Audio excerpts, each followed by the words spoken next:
We've talked about we are producing, filming, directing. We have hired a company at SicEm365.com for a documentary on the men's basketball championship and how everything got to this point. And we've been filming that, and they continue to do so, and that's why our next guest, Colt Barber, joins us live in studio at these beautiful facilities at 101 Elm Avenue. So, Colt, has this been even more than you expected? Yeah, it's pretty overwhelming, to be honest. Like, I thought I had an idea what film was or film creation was, and it's just taken it to an entirely different level. These guys are pros, and, man, it's pretty fascinating to watch the meticulous decision-making and everything. There's so many details in everything they do. Y'all were in here yesterday, and the way they had this place set up was incredible. And it just shows that it speaks to the testament, or it's a testament to what they're able to create and what they have done. It's exciting because this is something that hits home for all of us, right? It's not just another documentary that's going on Netflix. Like, this is something that we all experienced, and we have that, and now we get to see it come to fruition. Colt, one of the things I was pretty impressed with is the goal of the turnaround is, hopefully in September. Right. We'll see. I mean, there are things that can always happen when you're shooting a movie or whatever. But, I think about documentaries, and it's years. Like, they follow people around for like a year, 2 years. Heck, the Making Murderer people, like, that's been like now a 20-year ordeal with those people following them around. So I think it's pretty unbelievable that they're going to get all this. And they shot hours and hours of stuff with Ashley, with us, with Jason King, with Scott Drew, and how much of it hits the cutting room floor, how much of it's in the blooper reel, how much of it's all this stuff. It's unbelievable how much they shot. Yeah, I mean, you're looking at something that's eventually going to be between an hour and a half and 2 hours long. So the amount of content, you're talking one interview's an hour and a half to 2 hours long. So there's two crews running.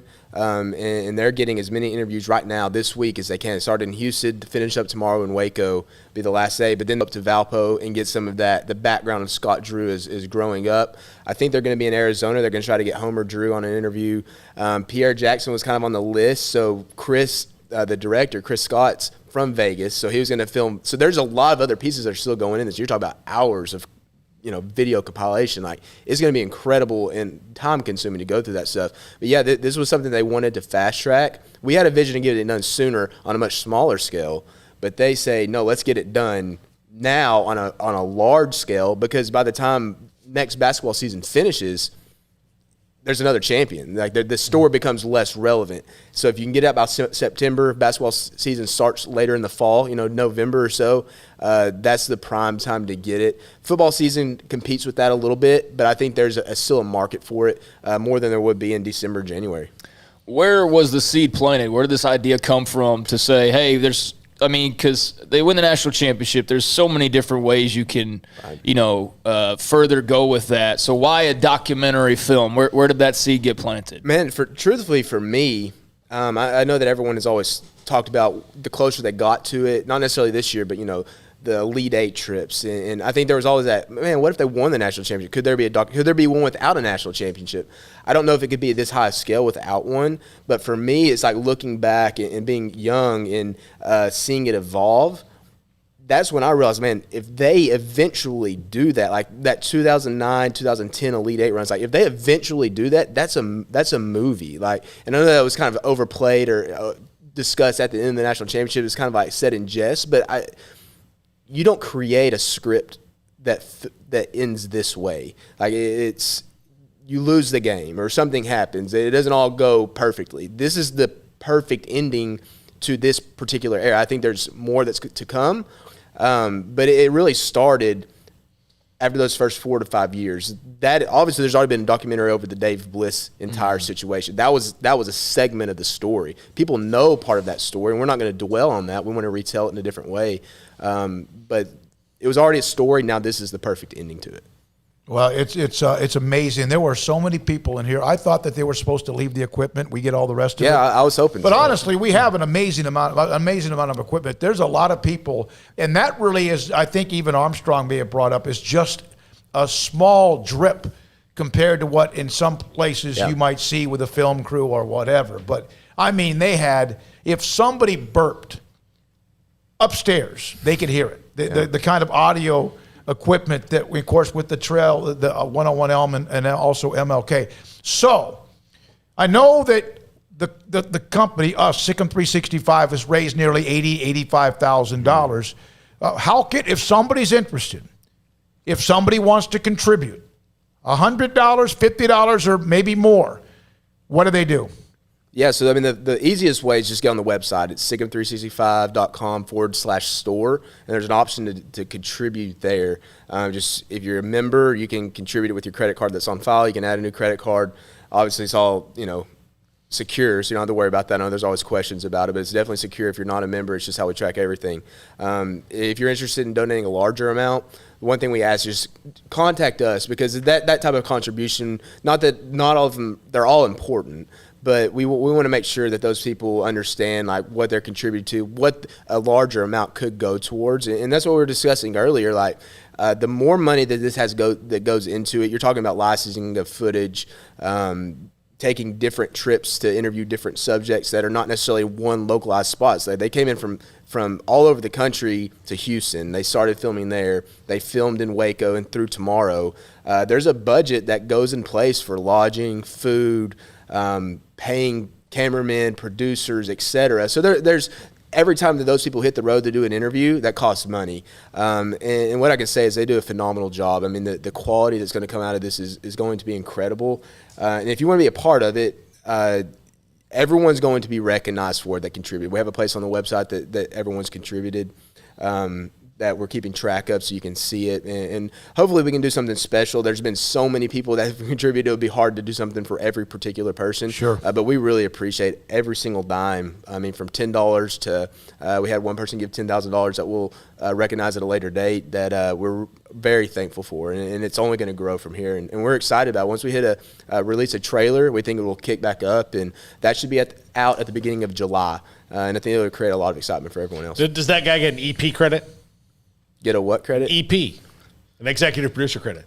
Yeah, oh, for sure. Yeah, I was at we will reckon, and I'm not sure how. We want to do a premiere in Waco. We want to do something like that. There's a possibility of doing premieres in, say, Dallas or Houston or Austin, where Baylor fans can come to a local spot to do it. There will be a way to honor those types of people that went above and beyond. It's just, I mean, in so many ways, it's really like very similar to raising money for athletic facilities, right? Like that Baylor community has the ability to give money.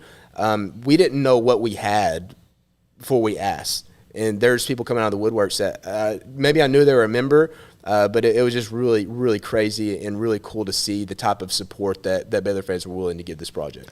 Was it harder to figure out who to put in or who to leave out? Man, I'm just thankful. Like, we were asked advice at times, but that crew had a vision as far as telling a story. They're interviewing a comedian right now. His name's Terry. He's from Waco, and I just left over there. And the broadness of telling these stories, they had a vision for it just from every single angle.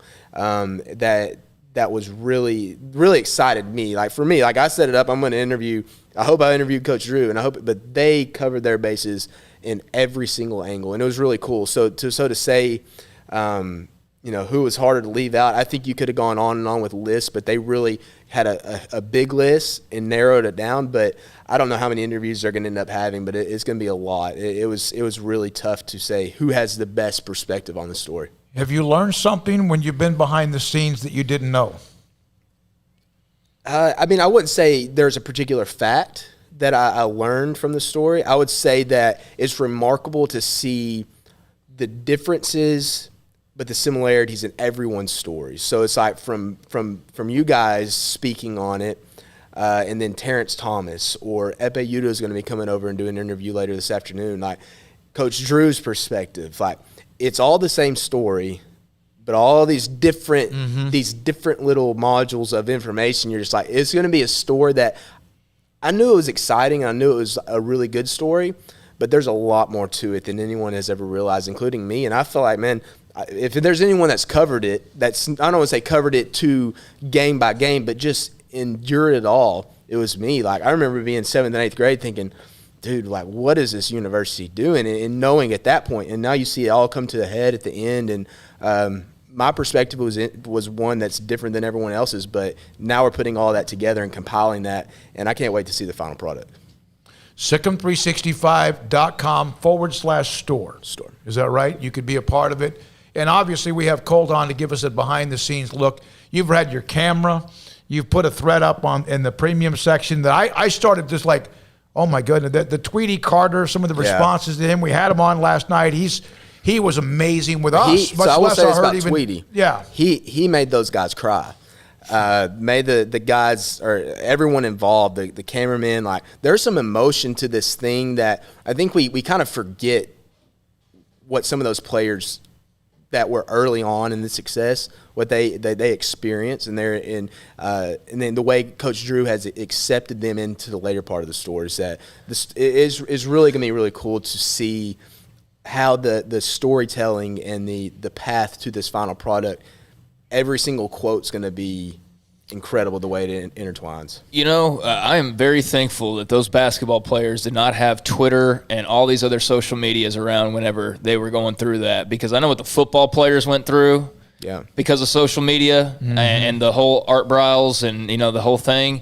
And I saw those tweets, and those were really bad. Like, there was some really disgusting stuff thrown at these guys. So can you imagine what the basketball players would have been getting thrown their way? I mean, and no kidding, they're emotional about it. That was a tough time and could have been even worse, actually. Yeah, and that was some of the questions that were asked, like, what were road trips like? Yeah. Because, like you said, like, we saw what was on Twitter, but as far or you see as covering from media going to games for football and hearing what's being chanted by the student sections. Yeah. But the trash talk from students during that era, like, I couldn't imagine what they endured. I mean, you think about what Brittany Griner had to go through from hearing it from people, what Craig mentioned with the football. I mean, you can imagine, given the circumstances of all the things that have happened, like, you don't even know. Yeah. I mean, no, because people can be obviously vicious, and sometimes they think they're actually being funny, but they're actually being horrible. But that's so he broke down. We read that on the thread. That's interesting. Yeah. All right. Anything else? Oh, so what does this mean? Think about the site, which you guys have been open and running for 4+ years, correct? 5 almost, right? 2016. Yeah. And then all of a sudden, a year or so ago, you start a radio show. And now SicEm365 is doing a documentary. I know that we're not the ones doing it, but this is the idea, and the money is going to be coming from those who are members and or those who are donors and or you as a partner with Brian and Ashley. What does this mean to you? Yeah, I mean, it's really incredible. And obviously our vision is always to grow a brand. And I think initially that was the intent. Like, let's just grow our brand. But I think there's an opportunity here, and especially as we started digging into it, to tell a story that everyone knows, but it happened over such a long period of time. Like Paul was saying earlier, like, typically you can follow, like, you set it up and you follow them and you do this for multiple years. Well, this one, we're going back and digging into what's being told, and we have the opportunity to tell a story. So I think my opinion on it has evolved it means a lot for us, but there's an opportunity to tell a story here on a national scale that we would have never imagined. Yeah. Okay, man. Great stuff. Appreciate it. That's Colt Barber. He has not gone home. You're going home soon, or you finally headed? Going home tonight. Okay, good. Enjoy it. All right, that's Colt Barber, SicEm365. And I've said he's the straw that stirs the drink. Brian and Ashley, of course, along with that, the incredible partnership of SicEm365.com. When we